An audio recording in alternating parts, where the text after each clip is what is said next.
Hello students, answer की आ चुकी है और आपने देख भी ली है। अब प्रत्येक बच्चा ये चाह रहा है कि मुझे मेंस में बैठने के लिए क्या मेरे जितने मार्क्स हैं वो पर्याप्त है या नहीं, क्योंकि यहाँ पर हार्ड शिफ्ट, इजी शिफ्ट और मॉडरेट शिफ्ट के बारे में डिफरेंस है और कहीं ना कहीं नॉर्मलाइजेशन से मार्क्स भी बढ़ेंगे घटेंगे, कितने बढ़ेंगे, आप अपनी शिफ्ट में कितने मार्क्स पर हैं, कितने परसेंटाइल पर हैं, ये कई चीज मायने रखती हैं।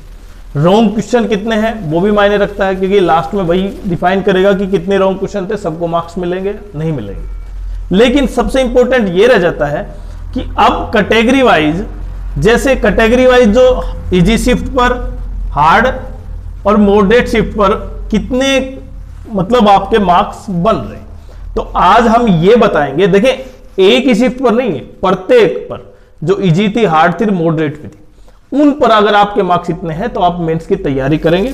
लेकिन सबसे इंपॉर्टेंट ये रहता था कि मेंस की तैयारी के लिए एक माइंडसेट ये भी होना चाहिए कि हाँ मेरा क्लियर है, इसलिए मैं तैयारी स्टार्ट कर सकता हूं। तो आज की वीडियो में हम यही बताएंगे। अगर आप चैनल पर नए हैं तो चैनल को सब्सक्राइब करें, वीडियो को लाइक करें और शेयर करें।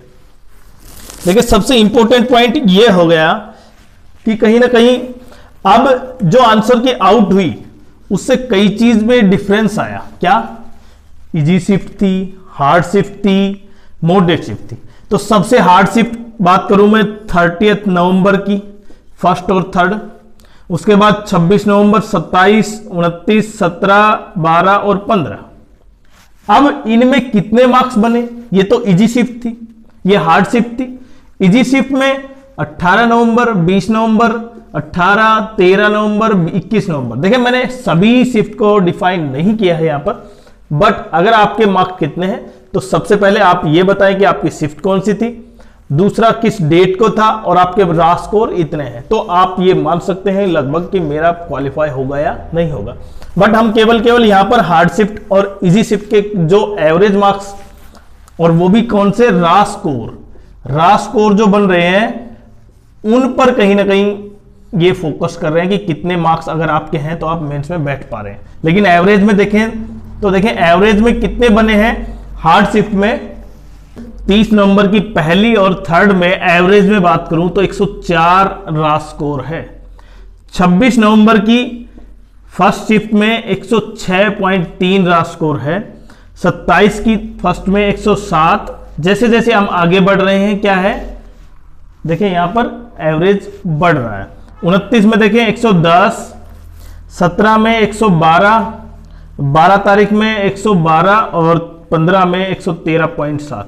तो ये जो रा स्कोर आप देख पा रहे हैं कि आपकी ये शिफ्ट है तो आपके नॉर्मलाइज के मार्क्स मिलेंगे, कितने मिलेंगे, किस तरह बढ़ेंगे, किस तरह ये करवट बदलेगा नॉर्मलाइजेशन। और दूसरा इजी शिफ्ट में देखें डिफरेंस 135, 133, 18 की पहली में 135, 20 की सेकेंड में 133, 18 की तीसरी में 132, 13 की देखें 128 और 27 की 127 है 21 नवंबर की शिफ्ट में। ये हमने देखे पूरी शिफ्ट निकाली नहीं है।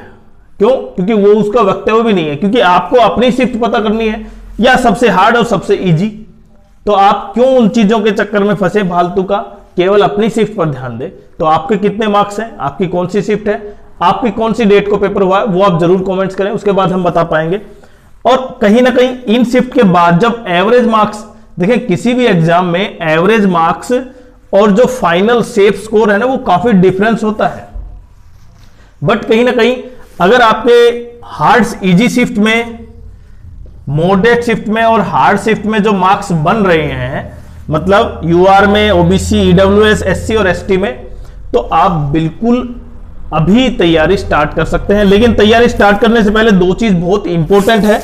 एक तो क्योंकि मेंस में मैथ बहुत इंपॉर्टेंट रोल अदा करता है, तो अभिनय मैथ सिलेक्शन बुक देखें, ये हाईली रिकमेंडेड बुक है। और इस पर जो आपको ये, क्योंकि आपको पता है ये बुक्स किस लेवल की है, इसमें जो प्रैक्टिस सेट है उसके सामने क्यूआर कोड भी है। क्वेश्चन नहीं आता तो आप डायरेक्ट उस क्वेश्चन का आंसर देख सकते हैं वीडियो पर जाकर, पूरा टाइम खराब करने की जरूरत नहीं है। बेस्ट है आप अगर हमारे, क्योंकि यहां पर डिस्क्रिप्शन बॉक्स में दे रखा है, अगर वो कोड यूज करते हैं तो 50% ओसवाल बुक्स पर आपको डिस्काउंट मिलेगा।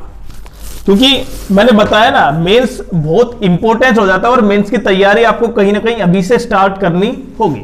तो लगभग आपके मार्क्स इतने हैं, देखिए यहां पर। तो अगर आपके मार्क्स कौन सी में, हार्ड शिफ्ट में, मैं हार्ड शिफ्ट की बात कर रहा हूं भाई, हार्ड शिफ्ट में, और ये इजी शिफ्ट, हार्ड शिफ्ट में अगर यूआर कैटेगरी में आपके 138 मार्क्स बन रहे हैं, 138 मार्क्स मैंने पहले भी बताया था, तो यूआर में आप मेंस की तैयारी कर सकते हैं। ओबीसी में 136, ईडब्ल्यूएस में 135 मार्क्स, एससी में 128 और एसटी में 115 मार्क्स जिनके हार्ड शिफ्ट में है, वो मेंस की तैयारी स्टार्ट कर दें। बिल्कुल सही समझे आप। और कहीं ना कहीं इजी शिफ्ट, मॉडरेट शिफ्ट की बात करूं तो मैं, यूआर में अगर आपके 142 मार्क्स बन रहे हैं, ओबीसी में 140 मार्क्स, ईडब्ल्यूएस में 138 के आसपास हैं, एससी में 128 और एसटी में 118 मार्क्स के आसपास, अगर आप मान रहे हैं कि लगभग आपके मॉडरेट शिफ्ट में ये मार्क्स हैं, तो बिल्कुल आप तैयारी करें। और इजी शिफ्ट, क्योंकि प्रत्येक बच्चा इजी शिफ्ट से डर रहा है कि मेरा इजी शिफ्ट में ना आ जाए, उससे नॉर्मलाइजेशन के नुकसान है, तो इसलिए इजी शिफ्ट में देखते हैं। यूआर में 145 मार्क्स, ओबीसी में 144 मार्क्स, ईडब्ल्यूएस में 143 मार्क्स, एससी में 130 मार्क्स और एसटी में 124 मार्क्स। अगर आपके ये मार्क्स हैं किसमें, हार्ड मॉडरेट इजी शिफ्ट में, तो आप तैयारी स्टार्ट कर दें मेंस की। और मेंस आपने क्लियरली समझ लिया, क्योंकि तैयारी आपको अभी से करनी है। और जो बच्चे पिछले साल का या उससे पिछले साल का, देखें एक ये भी होगा कि लास्ट ईयर के, लास्ट 2 साल के जो ट्रेंड है वो अब काम नहीं करेंगे। क्यों? क्योंकि अब नया पैटर्न है, नई कंपनी है, वो किस तरह से, उसने किस तरह पेपर बनाया वो बिल्कुल चेंज है। 2024 के अगर 157 पॉइंट समथिंग था यूआर में, तो यहां पर ये नहीं मानना कि लगभग वही जाएगा या उससे ज्यादा जाएगा, ऐसा बिल्कुल नहीं। क्योंकि अब की बार पेपर में काफी आपने देखा स्टैंडर्ड काफी ठीक ठाक था, मॉडरेट से हाई की तरफ था। तो जिन बच्चों के लगभग अगर ये इतने मार्क्स हैं जिस भी कैटेगरी में है, तो आप तुरंत तैयारी स्टार्ट कर दे। बाकी जिनको भी कहीं लगता है कि मेरे कितने नॉर्मल, देखिए इसमें 2 चीज और इंपॉर्टेंट है, इसमें नॉर्मलाइजेशन और कहीं ना कहीं रॉन्ग क्वेश्चन, अगर वो आपकी शिफ्ट में ज्यादा है तो आपको कहीं ना कहीं उसका लाभ और हानि, मतलब आपका उसका प्रॉफिट भी हो सकता है। कैसे? अगर आपने क्वेश्चन अटेम्प्ट नहीं किया, अगर क्वेश्चन अटेम्प्ट नहीं किया तो आपको मार्क्स मिलेंगे, और किसी आपके साथी ने क्वेश्चन अटेम्प्ट किया है और उसको मार्क्स पहले से ही अलॉट है, मतलब जो ऑप्शन एसएससी ने पिक के रखा है वो सही है अभी, लेकिन फाइनल आंसर की में वो क्वेश्चन ही गलत हो जाता है, तो केवल आपको मार्क्स मिलेंगे। तो ये बेनिफिट है ना उन बच्चों को मिलेगा जिन्होंने क्वेश्चन अटेम्प्ट नहीं किए, या क्वेश्चन में अभी वो रॉन्ग क्वेश्चन की वजह से या रॉन्ग आंसर की वजह से उनको मार्क्स नहीं मिला। बट आपकी कौन सी शिफ्ट है, आपका कौन सा डेट था, और कौन सा डेट के साथ साथ आपकी शिफ्ट इजी पड़ रही है, मॉडरेट है या नॉर्मलाइज है, आप जरूर कमेंट्स करें, हम आपको जरूर बताएंगे कि कितने मार्क्स तक आपका आ सकता है और मेंस की तैयारी करें या